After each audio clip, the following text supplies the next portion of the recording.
بسم اللہ الرحمن الرحیم۔ آج ہم وائٹامن ڈی پہ بات کریں گے کہ وائٹامن ڈی کے سورسز کیا ہیں، وائٹامن ڈی کے فنکشنز کیا ہیں، وائٹامن ڈی کے ڈیفیشنسی سمپٹمز کیا ہیں، اور وائٹامن ڈی کس چیز سے افیکٹ ہو سکتی ہیں اور ان کی ضرورت کن کو پڑتی ہے۔ تو وائٹامن ڈی فوڈ میں جنرلی اتنا زیادہ نہیں پایا جاتا۔ خوراک کے جو ذرائع ہیں جیسے میٹ، ملک، فش، ایگز وغیرہ، تو ان میں سے یہ کم مقدار میں پایا جاتا ہے، جبکہ اس کے جو مین سورس ہے جس کو ہم ایک کنسیپٹ ہے ہمارا کہ جس میں ہم کہتے ہیں کہ یہ سن لائٹ میں ہے۔ بیسیکلی جو ہیومن سکن ہے اس کے بالکل نیچے سٹیرولز اور کولیسٹرولز پائے جاتے ہیں، اور جو پلانٹس ہیں تو ان میں ارگوسٹیرولز پائے جاتے ہیں۔ سن لائٹ کی وجہ سے وہ کنورٹ ہو جاتے ہیں وائٹامن ڈی میں۔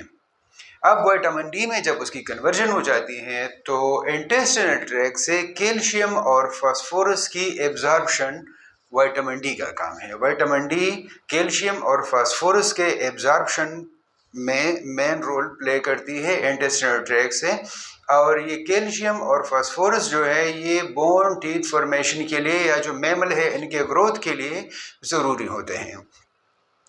اگر تو ان کی مقدار کم ہو تو پھر گروتھ اور مینٹیننس جو ہے وہ پراپر نہیں ہو سکتی، اور ان کی وجہ سے کچھ مسائل بھی پیدا ہو سکتے ہیں۔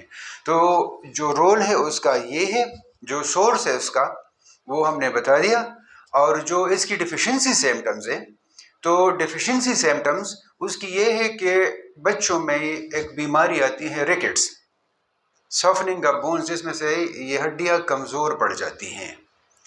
تو ریکٹس اور اوسٹومیلیشیا یہ وائٹامن ڈی کے ڈیفیشنسی کی وجہ سے آتی ہیں۔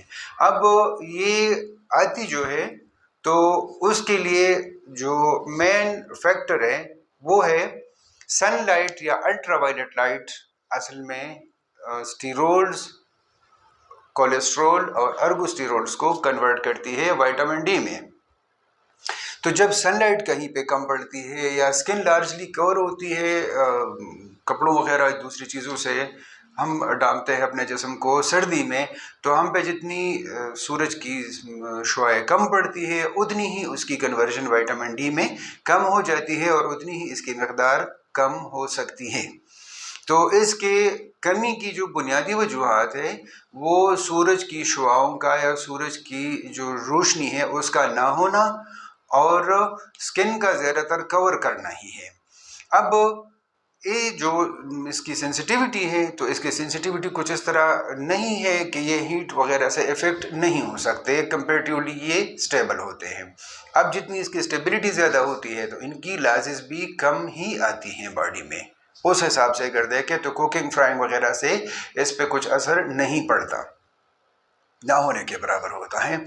اور اس کی ضرورت چونکہ کیلشیم اور فاسفورس تو بون ٹیتھ فارمیشن کے لیے، گروتھ کے لیے ضروری ہوتے ہیں، درکار ہوتے ہیں، تو اس کے لیے اگر دیکھا جائے تو بچوں میں اس کی ضرورت سب سے زیادہ ہوتی ہے، پھر بچوں کے بعد مردوں میں، چونکہ مردوں کی باڈی سائز نیچرلی اپنے علاقے کی عورتوں سے عمومی طور پر زیادہ ہوتی ہے باڈی سائز، ان کے بونز وغیرہ زیادہ بڑے ہوتے ہیں تو ان کو ضرورت زیادہ پڑتی ہے، جبکہ عورتوں کو اس کی ضرورت کم پڑتی ہے۔ جبکہ جو مائیں بچوں کو دودھ پلاتی ہے یا جو نرسنگ مدرز ہوتی ہے دوسری جو بچے پیدا کرتی ہے تو ان کو اس کی ضرورت پڑتی ہے زیادہ مقدار میں۔ اب زیادہ مقدار میں ان کو اس کی ضرورت کیوں پڑتی ہے؟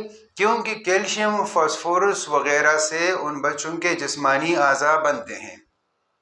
جو بچے ہیں جن کی گروتھ ہو رہی ہوتی ہے تو ان کو بھی درکار ہے، اور جو ان کے جسمانی اعضاء بن رہے ہوتے ہیں بیفور ڈیلیوری تو ان کے لیے بھی یہ درکار ہوتے ہیں۔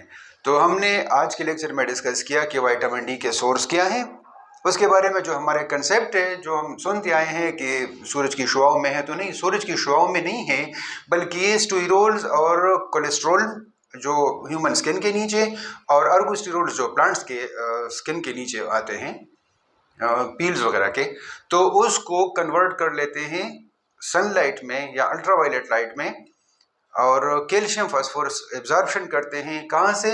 انٹیسٹنل ٹریک سے. بون ٹیتھ فارمیشن کے لیے یا باڈی فارمیشن کے لیے درکار ہوتے ہیں.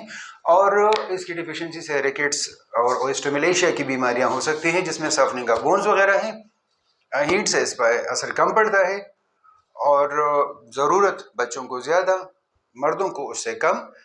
جو مائیں بچوں کو پالتی ہے، نرسنگ مادرز ہوتی ہیں، ان کو زیادہ، جبکہ عام ماؤں کو یا عام عورتوں کو اس سے کم پڑتی ہے. It was all about the vitamin D. Thank you.